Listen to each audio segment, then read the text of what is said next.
नमस्कार, आप देख रहे हैं सी न्यूज भारत और मैं हूं आपके साथ प्रिया श्रीवास्तव।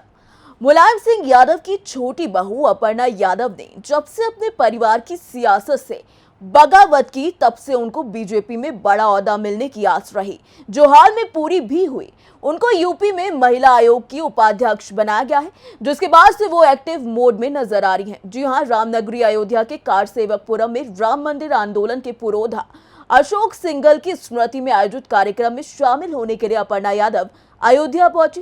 राम मंदिर ट्रस्ट के महासचिव चंपत राय से भी उन्होंने मुलाकात की और इसी दौरान जहां बीजेपी के तारीफों के पुल उन्होंने बांधे, तो वहीं अफजाल अंसारी के बयान पर करारा हमला भी बोला। इतना ही नहीं, अपर्णा यादव ने राहुल गांधी के बयान और यहां तक कि अखिलेश यादव के बयान पर भी उनकी बखिया उखाड़ दी। देखिए ये रिपोर्ट। महिला आयोग की उपाध्यक्ष अपर्णा यादव अयोध्या पहुंची। उन्होंने राम मंदिर ट्रस्ट के महासचिव चंपत राय से मुलाकात की। कारसेवकपुरम में राम मंदिर आंदोलन के पुरोधा अशोक सिंघल की स्मृति में आयोजित कार्यक्रम में हिस्सा लिया। इस दौरान उन्होंने कहा कि अयोध्या पावन धरती है, यहाँ आकर हमेशा अच्छा लगता है। राम भारत के आदर्श हैं, राम सबके मन में बसे हैं। 500 वर्षों से संघर्ष का विश्राम प्रधानमंत्री के कर कमलों के द्वारा हुआ है। कार सेवकों को भी धन्यवाद है, जिन्होंने इस लड़ाई में बढ़ चढ़कर हिस्सा लिया। उन्हीं की प्रेरणा से रामलला भव्य मंदिर में स्थापित हैं। देखिए, अयोध्या बहुत ही पावन धरती है और यहाँ पर आकर के हमेशा ही अच्छा लगता है।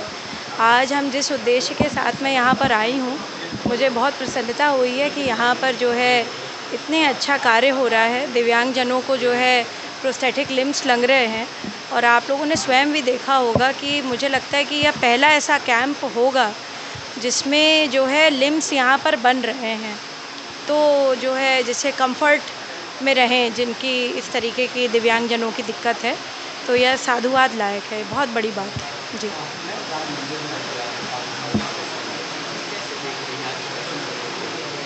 देखिए, मैं हमेशा से ये कहूँगी कि राम भारत का आदर्श है और राम जो है सबके मन में बसते हैं और 500 वर्षों से जो चला आ रहा था उसका अंत हमारे आदरणीय प्रधानमंत्री जी के कर कमलों से हुआ।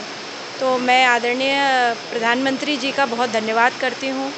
उन सभी कार सेवकों का बहुत धन्यवाद करती हूँ जिन्होंने इस लड़ाई में बढ़ चढ़ करके हिस्सा लिया और जो है कई लोगों के प्राण भी चले गए और सभी का जो इसमें जिन्होंने अपनी अहम भूमिका निभाई, आज उन सभी की स्वप्रेरणा से हमारे बीच में रामलला बहुत दिव्य और भव्य मंदिर में स्थापित है। वहीं राहुल गांधी के द्वारा रामलला के प्राण प्रतिष्ठा पर दिए गए विवादित बयान पर अपर्णा यादव भड़की और कहा कि राहुल गांधी ने प्राण प्रतिष्ठा का कार्यक्रम अच्छे से नहीं देखा। उद्योगपति क्या देश का हिस्सा नहीं है? राहुल गांधी देश को भड़काने वाला भाषण देकर कुछ भी नहीं कर पाएंगे। मैं समझती हूँ कि उन्होंने वो कार्यक्रम बहुत अच्छे से देखा नहीं। उसमें जो है अगर उद्योगपतियों को बुलाया गया तो उद्योगपति, पहले तो मैं पूछना चाहती हूँ क्या देश का हिस्सा नहीं है? दूसरी बात, जब जो है आदरणीय प्रधानमंत्री जी जिन लोगों ने इस मंदिर को बनाया था उन पर फूलों की वर्षा करी है, स्वयं पहली बार ऐसा इतिहास में हुआ है। उनके घर में से तो 3 प्रधानमंत्री थे। कोई एक आदमी बता दीजिए जो सेवकों के कभी जिन्होंने पैर धुले हों, कभी उन पे फूलों की वर्षा करी हो। और जिस तरह से लोगों का स्वागत अभ्यागत हुआ, उसमें क्या अयोध्या की जनता इन्वॉल्व नहीं थी? बिल्कुल इन्वॉल्व थी। पूरा एक जगह उनको दिया गया था। हाँ, व्यवस्था के कारण जो देखिए प्राइम मिनिस्टर का एक प्रोटोकॉल होता है। हम ये कहते हैं अमेरिका का जब प्रेसिडेंट आता है भारत या कहीं भी जाता है तो उसका तो हम बड़ा वो करते। राहुल गांधी तो चीन के भी प्रधानमंत्री से मिलने चले गए थे।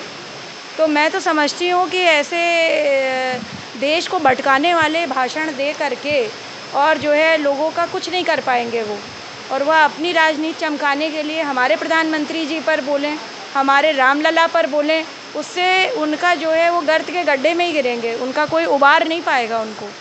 इतना ही नहीं, समाजवादी पार्टी के सांसद अफजाल अंसारी के द्वारा साधु संतों पर दिए गए विवादित बयान पर भी अपर्णा यादव ने प्रतिक्रिया दी और कहा कि इस तरीके की गलत बयानबाजी करके वो अपनी राजनीति चमकाना चाहते हैं।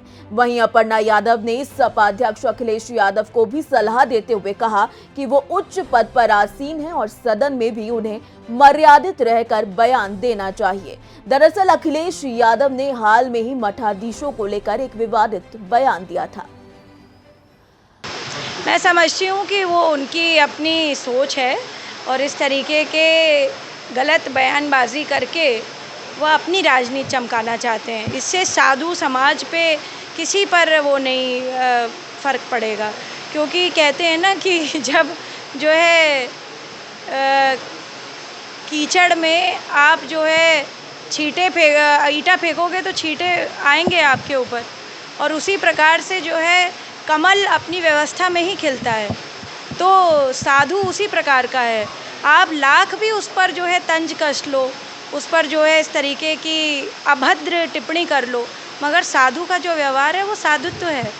तो अब वो तो उनके अपनी वाणी है, अपना विचार है उनका।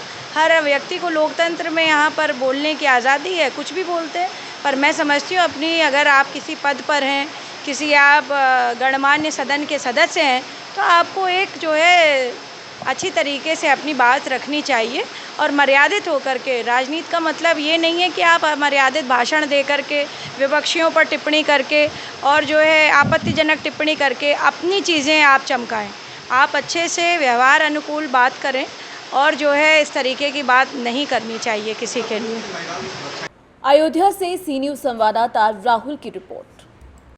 देखा जाए तो अपर्णा यादव अब फ्रंट पर आकर खेलना शुरू कर चुकी हैं। बीजेपी में बड़ी जिम्मेदारी मिलने के बाद वो जमकर विपक्ष पर निशाना साध रही हैं।